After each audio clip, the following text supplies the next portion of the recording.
Well, shortly after I did that video on vintage motorcycles, talking about them, which was interesting, interesting to hear people reminisce about, what they grew up with, what they started riding with.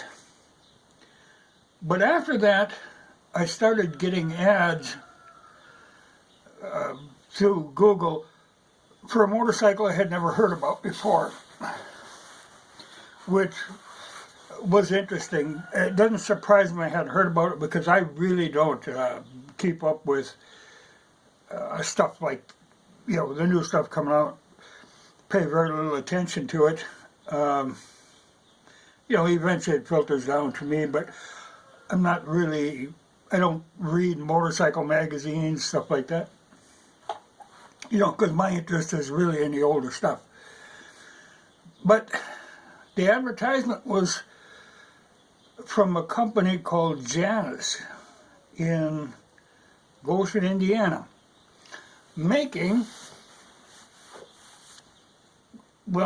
old style or old looking motorcycles, but it's a kind of an odd conglomeration of old styling and some old technology mixed with new high-tech kind of stuff. So it was interesting. It's nice to see, an American company trying to do something like that, kind of a retro bike, sort of, but there again, when you're using like electronic fuel injection and stuff, you kind of lose me, because they aren't really making their motors or just buying a motor like you can buy, like these Chinese motors, by God, between $200 and $400, you could buy as many of them as you want, and you could make a motorcycle around, well, I'm kind of making that Franken bike around this motor. So it's, it's not a big deal, but it's kind of interesting that they use the old style, like the front suspension and stuff like that. But unfortunately, the pricing on them is astronomical, kind of, they, granted, they're pretty much a hand-built motorcycle, but they've priced them at such a point that they're really only accessible to doctors, lawyers, that sort of thing. It isn't your ordinary rider that's going to buy one of them. It's more of a status thing than anything else, which is a little sad to see. I'd like to see somebody, making a decent, moderately priced motorcycle for basic transportation for people. And it kind of makes me think back to when, when the Japanese started putting out all these motorcycles, it killed the British motorcycle industry, which is too bad because their bikes were made for basic transport. They were good bikes. But one of them that went down in this was Royal Enfield.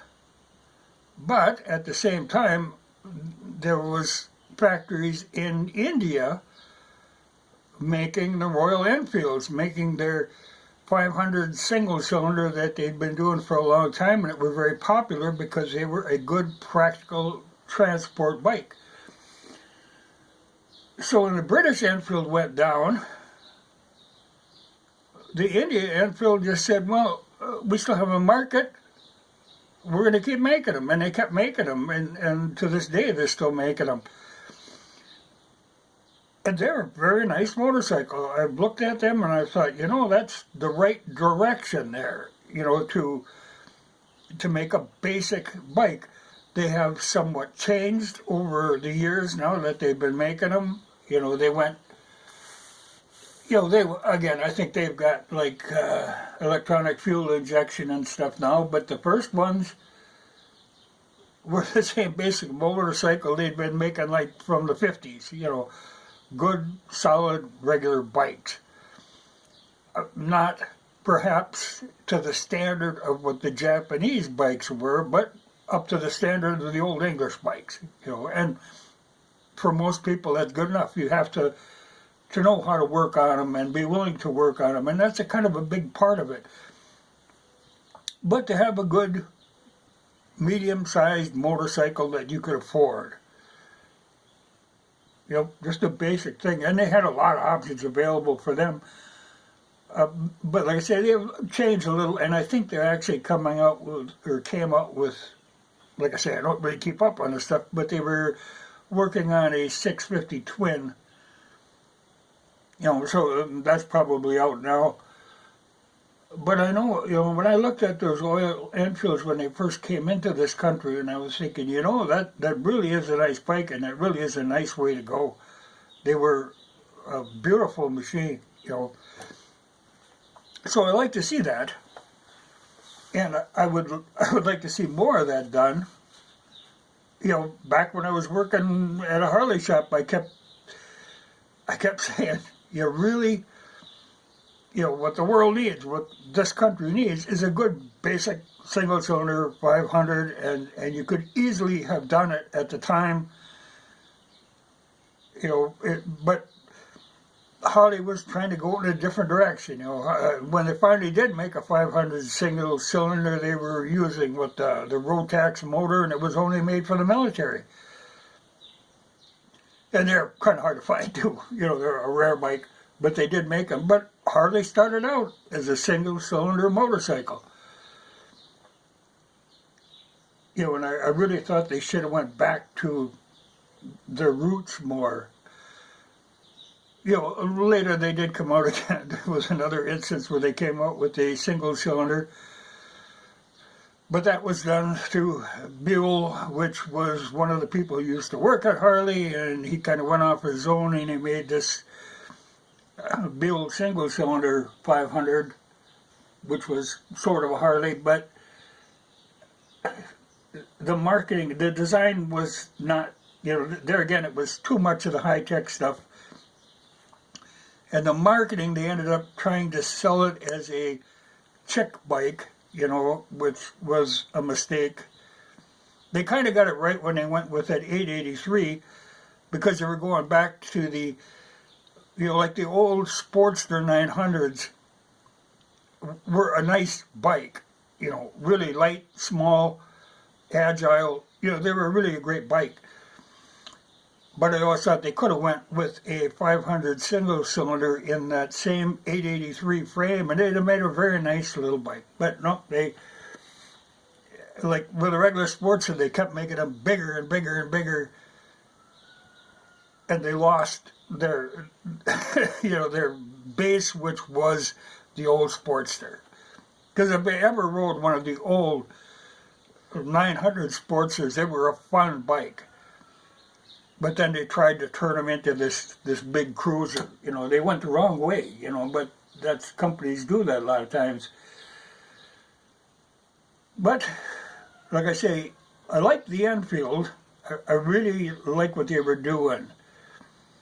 And it's kind of nice to see this company trying to do something like that, but they have put themselves in that position that they've limited their market.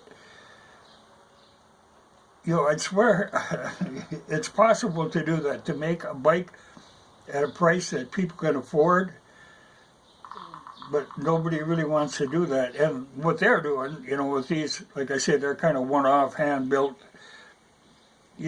which is all well and good, but you could build one yourself. It isn't like there's something stopping you. You could buy all the components and put one together for a fourth of the price of what they're charging, so.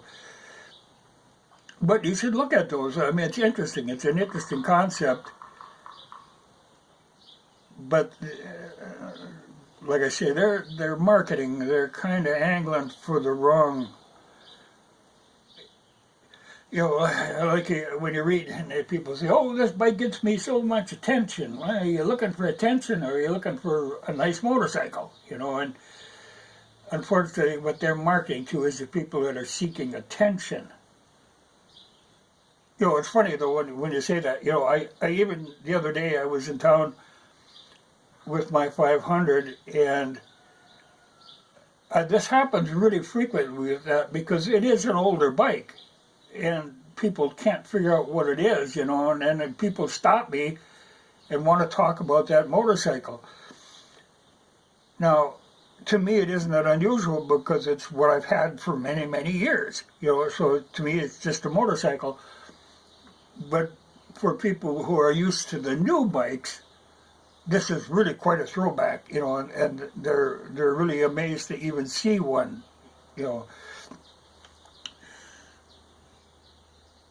But I run into that all the time with the vehicles that I have old vehicles, which seems normal to me, but in this day and age is not normal. So they draw attention, which always kind of surprises me, because it seems normal to me. But, people are funny. I even, like with the M37, to me it's what I use all the time.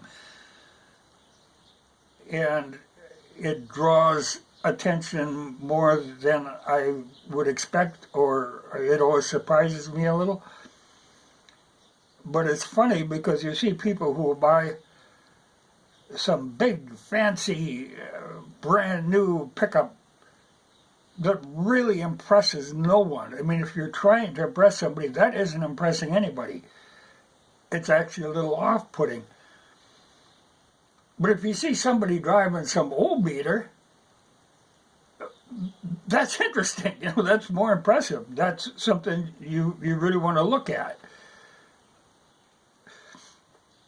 It's interesting. But I thought I would mention it in case, like I say, I don't keep up on this stuff, on the newer stuff. But this did kind of intrigue me, this Janus company. So they do have a website, and you can go there and look. But if you ever run across one of them Royal Enfields, look at them. They're kind of a cool bike. I was impressed. The first time I saw one, I wasn't aware of what had happened, that they had kept making them in India. And it was in a motorcycle shop, and it was in to have a tire fixed. And I'm looking at this thing, and I'm thinking, my God, they did a beautiful restoration job on this. And I'm talking to the mechanic, and he says, oh, hell no, that's brand new. Amazed me, but it's a beautiful bike. There's advantages in some of the newer technology, because them old English bikes in particular suffered from electrical problems with Lucas Prince of Darkness electronics. They were always a nightmare, and Enfield got away from that. The Royal Enfields, which needed to be done, because some of the electronics on them old bikes is just a mystery. Well, Italians weren't much better, but the English really, really had problems. They went weird directions. You'd look at them and you'd try to figure out what like when they have a positive ground and stuff like this, it was all confusing. But it's interesting, the idea of somebody making a small startup company, hand making pretty much new motorcycles, which is really what like Harley was, what Indian was. They all were at one time. It started small. It's just that they're working on the wrong niche market. I would like to see more of the basic thing like what Enfield was doing.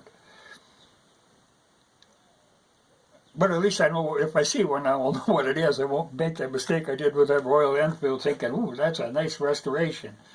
But it is a problem, like when you look at that Janus and you think, okay, that's a new motor. I mean, that's a new style motor. I don't know why, those old motors were pretty darn good, and they were made pretty simple.